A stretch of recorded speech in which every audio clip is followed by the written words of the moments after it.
Bonjour, bien-aimés en Christ, j'espère que vous allez bien. Alors aujourd'hui, nous allons continuer la lecture du livre de Daniel. Nous allons lire aujourd'hui le chapitre 8 du livre de Daniel. Ce chapitre 8 ici va porter sur la vision du bélier et du bouc. Comme je vous ai dit lors de l'introduction des premières vidéos, la deuxième partie du livre de Daniel va vraiment être basée sur l'analyse des rêves en fait. On aura beaucoup de rêves ici qui vont être analysés, c'est-à-dire des visions que Daniel tour à tour va essayer d'analyser. Dans le chapitre 7, la dernière vidéo, la vision portait sur les 4 bêtes. Donc aujourd'hui, on va remplacer les 4 bêtes par la vision du bélier et du bouc. Mais avant ça, munissez-vous déjà de vos Bibles afin que nous puissions ensemble lire ce chapitre 8. Avant de le lire, mettons-nous en présence de l'Esprit Saint. Nous allons faire rapidement une petite prière. Mettons-nous en présence du Seigneur. Esprit Saint, nous t'invoquons ici pendant ce moment de partage. Permets qu'à la lecture de ce chapitre 8, nous puissions tirer des enseignements qui vont nourrir notre esprit et surtout qui va nous permettre de solidifier et de maintenir notre foi. Amen. Alors, bien-aimés en Christ, nous allons donc commencer à lire ce chapitre 8. C'est parti. La 3e année de règne de Belthazar, moi, Daniel, j'ai eu une vision. Après la première que j'avais eue. Dans cette vision, j'ai vu que je me trouvais à Suse, la capitale dans la province d'Élam. Dans la vision, j'ai vu que j'étais près du fleuve Oulaï. J'ai levé les yeux et regardé un bélier se tenant devant le fleuve, et il avait des cornes. Ces cornes étaient hautes. L'une était plus haute que l'autre, mais c'était la plus haute qui avait poussé la dernière. J'ai vu le bélier frapper avec ses cornes vers l'ouest, le nord et le sud. Aucun animal ne pouvait lui résister, et il n'y avait personne pour délivrer ses victimes de son pouvoir. Il faisait ce qu'il voulait et il est devenu grand. Pendant que je regardais attentivement, un bouc est arrivé de l'ouest, parcourant toute la surface de la terre sans toucher la terre. Ce bouc avait une corne impressionnante entre les yeux. Il est arrivé jusqu'au bélier qui avait eu des cornes et que j'avais vu se tenir devant le fleuve. Et il a foncé sur lui dans toute l'ardeur de sa force. Je l'ai vu s'approcher du bélier et manifester son amertume contre lui. Il a frappé le bélier et lui a brisé les 2 cornes sans que le bélier n'ait la force de lui résister. Il l'a jeté par terre et l'a piétiné, et il n'y a personne pour délivrer le bélier de son pouvoir.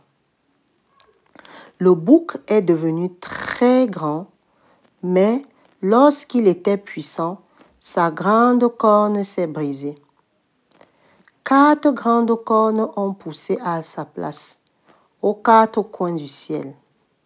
De l'une d'elles est sortie une petite corne. Elle a beaucoup grandi vers le sud, vers l'est et vers le plus beau des pays. Elle a grandi jusqu'au niveau des corps célestes.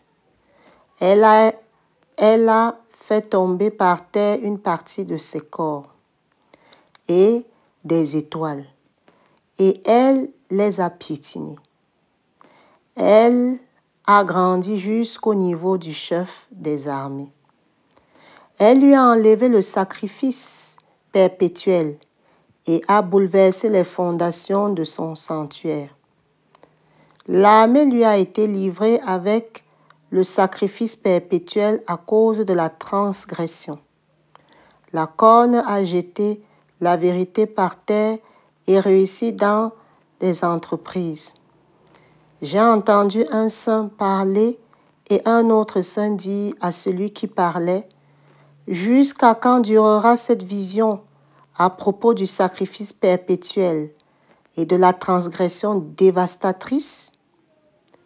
Jusqu'à quand le sanctuaire et l'armée seront-ils livrés au piétinement? » Et il m'a dit, « Encore 2300 soirs et matins, puis le sanctuaire sera purifié. » Tandis que moi, Daniel, j'avais cette vision et que je cherchais à comprendre, quelqu'un qui avait l'apparence d'un guerrier se tenait en face de moi. J'ai entendu la voix d'un homme au milieu du fleuve, Oulaï. Il a crié, « Gabriel, fais comprendre à celui-ci ce qu'il a vu. » Il est alors venu près de l'endroit où je me trouvais. Terrifié à son approche, je suis tombé le visage contre terre. Il m'a dit, « Sois attentif, fils de l'homme, car la vision concerne un moment de la fin. » Pendant qu'il me parlait, j'étais plongé dans une profonde torpeur, le visage contre terre. Il m'a touché et il m'a fait me tenir debout là où je me trouvais. Puis il m'a dit, « Je vais te faire connaître ce qui arrivera au terme de la colère, car il y a un moment fixé pour la fin.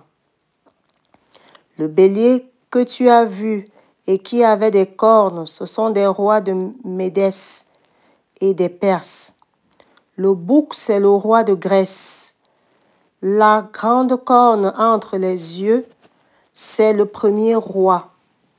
Les 4 cornes qui l'ont remplacée, une fois qu'elle a été brisée, ce sont les 4 royaumes qui surgiront de cette nation, mais sans avoir autant la force qu'elle.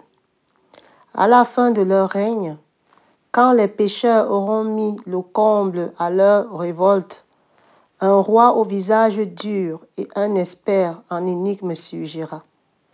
Sa puissance grandira, mais non pas sa propre force. Il accomplira d'extraordinaires dévastations et réussira dans ses entreprises. Il détruira les puissants et le peuple des saints. Grâce à son habileté, il réussira dans ses œuvres trompeuses et il aura le cœur rempli d'arrogance. Il fera mourir beaucoup d'hommes, qui vivra dans la tranquillité et se dressera contre le prince des princes. Cependant, il sera brisé sans aucune intervention externe. Ce que tu as vu à propos des soirs et des matins et qui t'a été dit est vrai. Quant à toi, tiens cette vision cachée, car elle concerne une époque éloignée. Moi, Daniel, je suis resté affaibli et malade durant plusieurs jours. Puis je me suis levé pour m'occuper des affaires du roi. Mais j'étais affairé à cause de la vision et je ne la comprenais pas. Bien-aimés en Christ, on ne va pas beaucoup parler ici. On voit très bien ici qu'il s'agit d'une vision apocalyptique, une fois de plus, que Daniel a pendant ce chapitre 8-là. On va se dire très vite pour lire le chapitre 9 qui va parler ici de la prière de confession de Daniel. Portez-vous bien et sachez que la vie reste amour.